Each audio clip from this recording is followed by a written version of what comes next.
నమస్తే welcome to our channel నేను ప్రియా కౌశిక్ ప్రస్తుతం మనతో పాటు డాక్టర్ రాఘవ సతీష్ శర్మ గారు ఉన్నారు మాట్లాడదాం నమస్కారం గురువు గారు నారసింహుడి బిడ్డ రాఘవ సతీష్ శర్మ గారు ప్రస్తుతం మనతో పాటు ఉన్నారు వారితో మాట్లాడదాం ప్రకాశం జిల్లాలోని ఒంగోలులో కాశీ నాయన ఆశ్రమం ఉంది ఆశ్రమం తెలియని వాళ్ళందరూ అసలు ఎవరు ఉండరు ఇన్ఫాక్ట్ అండ్ ఎవరికి ఏ కష్టం వచ్చినా వెళ్ళేది అక్కడికి చాలా మంది అన్నార్థులకి కాస్త అన్నం పెడుతుంది ఆశ్రయం ఇస్తుంది నిలువ నీడనిస్తుంది చాలా ఉన్నాయమ్మా దానికి చాలా ఉన్నాయి సో ఇప్పుడు ఆ ఆశ్రమంని కూలగొట్టే ప్రయత్నం చేస్తున్నారు ప్రయత్నం కాదమ్మా చేస్తున్నారు ఆల్రెడీ స్టార్ట్ అయిపోయింది ఆఫ్ కోర్స్ అయితే ఎంతో మంది మరి ఏమైపోయారు మన హైందవ శంకారం వాళ్ళంతా దాని గురించి మనం కూడా మాట్లాడుకున్నాం అవునా నెక్స్ట్ డే నేను ఆ రోజు అంటే అందరూ ఆశ్చర్యపోయారు దేనికోసం ఈ హైందవ శంకారావం అని వాళ్ళ మనోగతాన్ని వాళ్ళ స్వవిషయాలని మాట్లాడారు తప్ప ఇవాళ ఎక్కడికి వెళ్ళిపోయారు వీళ్ళంతా దాదాపుగా 1000 పైచిలుకున్నారో కొన్ని వందల మందే ఉన్నారు వీళ్ళందరికీ ఆవాసమైనటువంటి ఆ ఆశ్రమాన్ని కూల్చాలని ఎందుకు అనిపించింది హైందవులేగా మీరన్నట్టుగా హిందువులేగా మీరన్నట్టుగా సన్యసత్వం తీసుకున్న వాళ్ళేగా కొంతమంది కాషాయం కట్టుకున్న వాళ్ళకి రెడ్ కార్పెట్తో ఉంటుంది మరి ఇక్కడేమో ఇలా ఉంది మరి మొన్న లక్షల కొద్దీ జనాలు వెళ్ళి పూరించిన హైందవ శంఖారావం ఏదైతే ఉందో వాళ్ళందరికీ ఇది కనిపించలేదా ఇక్కడికి వచ్చి పాపం నిజంగా నిరాశ్రులైపోయారంతా తల్లిదండ్రిని వదిలేసిన వాళ్ళు మొత్తం పిల్లల్ని వదిలించుకొని పారిపోయిన వాళ్ళు చూడని తల్లిదండ్రులు వీళ్ళంతా ఎవరైతే ఉన్నారో వీళ్ళందరికీ ఒక పూట అన్నం కాస్త నీడ ఆ కాషాయపు వస్త్రం ఇవి తప్ప అక్కడ ఏమీ లేవు అటువంటి ఆశ్రమాన్ని మరి ఎందుకు కూలగొడుతున్నారు ప్రభుత్వం చేయిస్తోందా ప్రభుత్వం తరపున ఎవరన్నా చేస్తున్నారా ఎందుకని పోలీసు యంత్రాంగాన్ని తప్పు పట్టకూడదు వాళ్ళకి వచ్చే ఆర్డర్స్ని బట్టి వాళ్ళు చేస్తారు వాళ్ళనేమంటారు ఎందుకు పోలీసు యంత్రాంగాన్ని నోరు బారేసుకోవడం వాళ్ళు కేవలం పూర్తిగా ఇది చెయ్యి అంటే వాళ్ళది చెయ్యాలి అంతే కానీ ఇంకా ఎక్కడ ఏది లేనట్టుగా ఆశ్రమాన్ని కూల్చడం గల అది చాలా పెద్ద స్థలం అని అంటే నాకు తెలిసిన విషయం ఏంటంటే కొన్ని ఎకరాల కొద్దీ స్థలం అని ఇప్పుడు నేను ఈ హైందవ శంకారావంలో పాల్గొన్న మఠాధిపతులు పీఠాధిపతులు స్వామీజీలు గురువులు పెద్ద పెద్ద వక్తలు ప్రసంగకర్తలు ఇంతమంది ఉన్నారు కదా మరి దేవాదాయ భూముల గురించి బాధపడేవాళ్ళు ఒకళ్ళు ధర్మం తప్పి ప్రవర్తిస్తున్నారనే వాళ్ళు ఒకళ్ళు సినిమాల్లో ధర్మాన్ని కించపరుస్తున్నారనే వాళ్ళు ఒకళ్ళు మరి వీళ్ళంతా కళ్ళు మూసుకుపోయినాయా అన్ని వందల మందిని రోడ్డుకి ఈడ్చి వాళ్ళ ఆశ్రమాన్ని కూలగొట్టి వాళ్ళని నిరాశ్రయులు చేసి తిండి లేకుండా చేసి ఈ రకమైన చర్యలు పోతుంటే ఇన్ని లక్షల మంది ఏమైపోయారు ఏం చేస్తున్నారు ఏం చేసి ఆ ఆశ్రమవాసులు ఏం చేశారు ఎందుకు వాళ్ళని రోడ్డుకి ఈడ్చారు ఎందుకు అవన్నీ కూలగొడుతున్నారు ఏమైపోయింది సనాతన ధర్మం ఇంత ఎత్తున మాట్లాడారు కదా మన ధర్మాన్ని మనం కాపాడాలి మన వ్యవస్థని మనం కాపాడాలి మన హిందూ సాంప్రదాయాన్ని కాపాడాలి ఈ విశ్వ హిందూ పరిషత్తు మొత్తం అందరినీ రక్షగా ఉంటుంది మరి వీళ్ళకి దిక్కేది అంటే మీకు ఇంకా దీని గురించి ఏమన్నా తెలుసా వాళ్ళందరినీ ఎక్కడన్నా పెట్టడం కానీ ఒక స్థలం ఇప్పటిదాకా ఇది అని చెప్పలేదుట నరసరావుపేటకి దగ్గరలో ఉన్న వాళ్ళు నాకు తెలిసిన వాళ్ళు నేను మామూలుగా అడిగా అసలు ఏంటి అది ఒకసారి కనుక్కోండి అని అంటే అక్కడికి వెళితే అవన్నీ మొత్తం అంతా కూడా కొన్ని నియమాలకి విరుద్ధంగా ఉన్నాయి రూల్స్కి వ్యతిరేకంగా ఉన్నాయి ఇన్నేళ్ల నుంచి ఉన్న ఆశ్రమానికి ఇప్పుడు కొత్తగా అదే ఇప్పుడు ఈ రకంగా ఉన్నాయి కాబట్టి వాటిని తొలగించే క్రమంలో మాత్రం ఉన్నారు అది కొంత మొదలుపెట్టారు కొంతమంది ఆగారు కొన్ని జరుగుతున్నాయి మరి వాళ్ళు మాత్రం ఇప్పుడు వేరే ఆవాసం చూసుకోక తప్పదు ఇంకో చోటకి వెళ్ళక తప్పదు మాట్లాడుకుంటున్నారు అట్లాగా మరి ఇది ముందుకు వెళుతుందా మొత్తం నేలమట్టం చేసేస్తుందా లేదు ఎవరన్నా కాస్త అడ్డుపడి ఆపుతారా అనే మీమాంసలో అక్కడ ఉన్నారు గురువుగారు అని నాకు విషయం తెలిసింది నేను ఒక్కటి అడుగుతున్నా ఆ రోజు సభలో అందరూ అన్నారు కదా మన దేవాలయంకి ఇన్ని భూములు మన దేవస్థానానికి ఇన్ని ఎకరాలు ఉన్నాయన్నారు కదా అక్కడే వీళ్ళకి ఆవాసం ఏర్పాటు చేయొచ్చుగా అక్కడికి తీసుకెళ్ళి పెట్టుకోవచ్చుగా శంషాబాద్ ఊరి చివర వందల ఎకరాలు పెట్టి బీభత్సమైన కట్టడాలు కట్టి చేసి చచ్చేదేముంది వీళ్ళందరినీ తీసుకెళ్ళి ఆవాసం ఇచ్చి వాళ్ళకింత అన్నం పెట్టచ్చుగా బరువైపోయారు అని తల్లిదండ్రులు వదిలేసిపోయారుగా మరి వాళ్ళందరూ పట్టించుకోనప్పుడు మీరు దైవస్వరూపులు కదా, మీ ఆశీర్వచనమే ఎంతో విలువైంది కదా, మరి వచ్చి తీసుకొని వెళ్ళి మీ దగ్గర పెట్టుకోవచ్చు కదా. వాళ్ళు కాషాయమేగా, మీరు కాషాయమేగా, మీరు హైందవం వాళ్ళు హైందవం. ఏమైపోయింది? మొబైల్ ఫోన్స్తో పోల్చడమో, ధర్మం తప్పిందని మనుషుల మీద బురద చల్లడమో కాదు.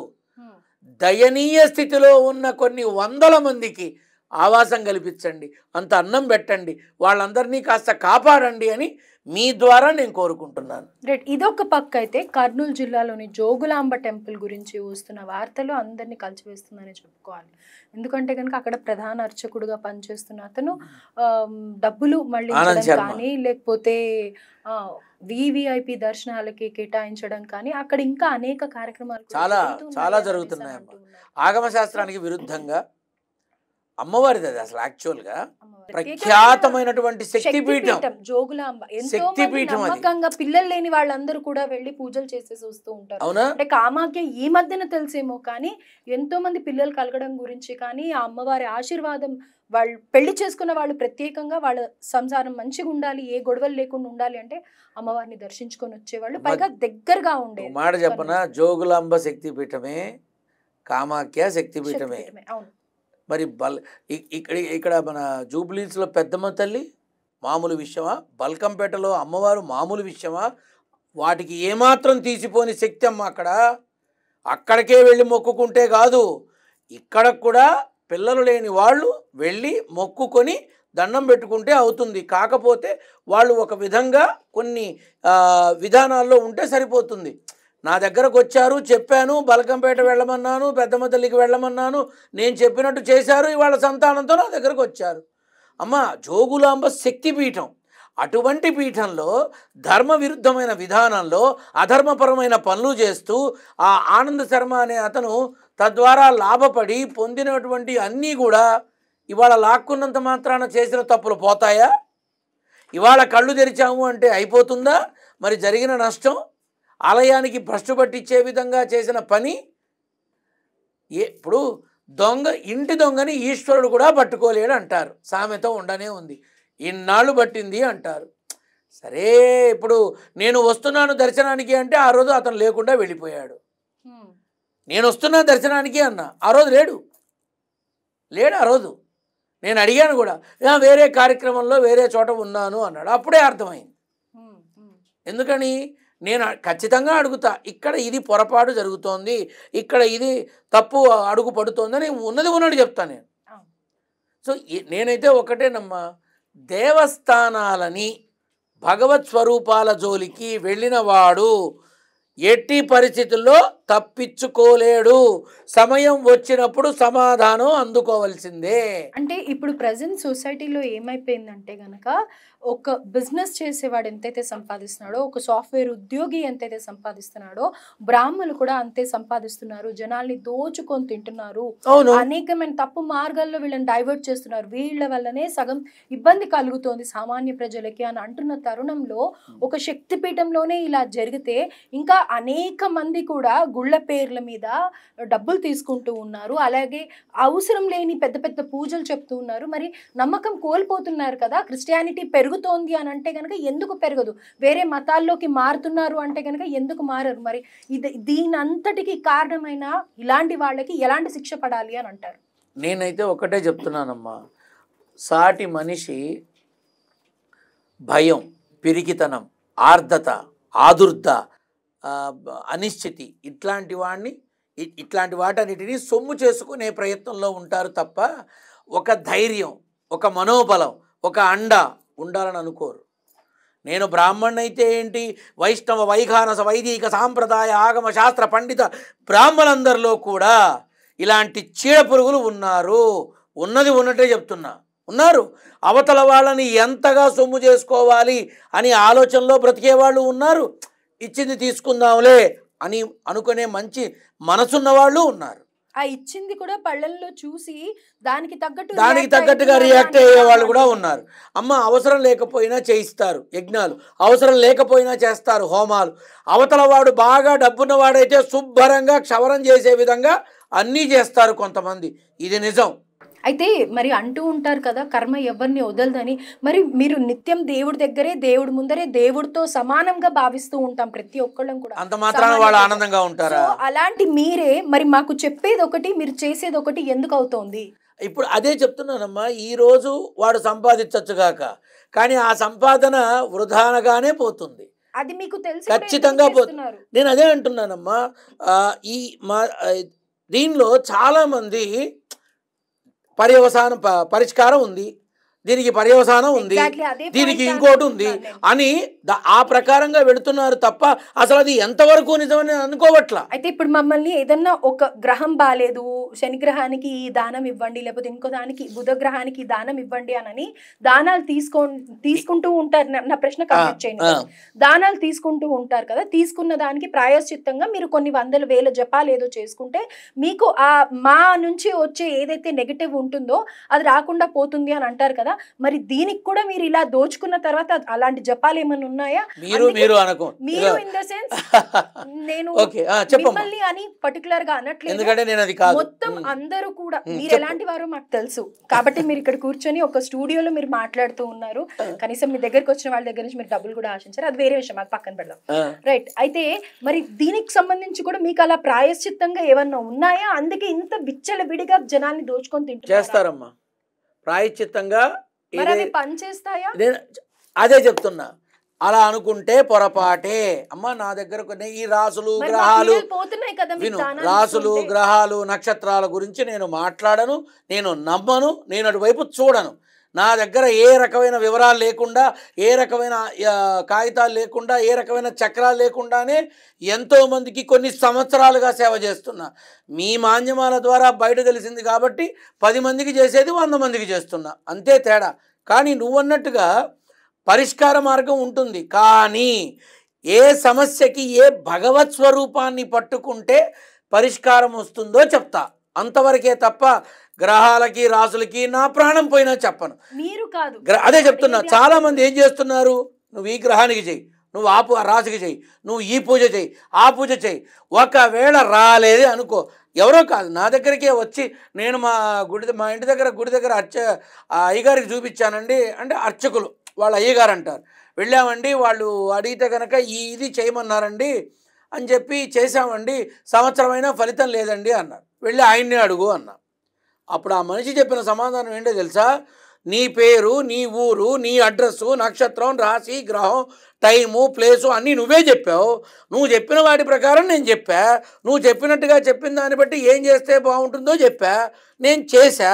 ఇప్పుడు అవ్వలేదు, నీ కర్మ, నేనేం చేస్తా? అవ్వకపోతే నీ కర్మ, నేనేం చేస్తా? నువ్వు ఇచ్చినవేగా అని పక్కకి వెళ్ళిపోయాట. ఇప్పుడు ఎవరు తప్పించుకున్నారు? ఎవరు పిచ్చివాళ్ళని చేశారు? అదే మనిషి నా దగ్గరకు వచ్చిన ఇది చెప్పినాక, సరే జరిగింది ఏదో జరిగింది వదిలేయి, నేను చెప్పా ఏ భగవత్ స్వరూపాన్ని పట్టుకొని ఏం చేస్తే ఆ కష్టం పోతుందో చెప్పా అన్నట్టుగానే వాడు ఆ భగవంతుడిని పట్టుకున్నాడు, ఆ భగవత్ స్వరూపాన్ని వేడుకున్నాడు, 108 రోజుల్లో పని అయిపోయింది, ఎంతో ఆనందంగా ఉన్నాడు. నేను చెప్పేది ఒకటేనమ్మా, గ్రహాలు రాసులు నక్షత్రాలు ఏ అర్చకుడు ఏ జ్యోతిష్యుడు 100కి 100% అవుతుంది అని బల్లగుద్ది చెప్పే ధైర్యం చెయ్యరు. మీరు అంతా అయిపోయినాక అవ్వలేదు అంటే ఇది చేసుకోండి అవుతుందేమో చూద్దాం అని అంటారు. అంటే నేను అదే అంటున్నా, అలా ఎందుకు చేయాలి? ఎందుకు నిజాయితీగా నిజం మాట్లాడరు? కొంతమంది చెప్తారు ఖచ్చితంగా అవుతుంది, అలా చెప్పిన తర్వాత మరి ఇప్పుడు అవ్వలేదుగా, నా దగ్గరకు వచ్చారుగా, భగవంతుని పట్టుకొని కానీ అయిపోయిందిగా.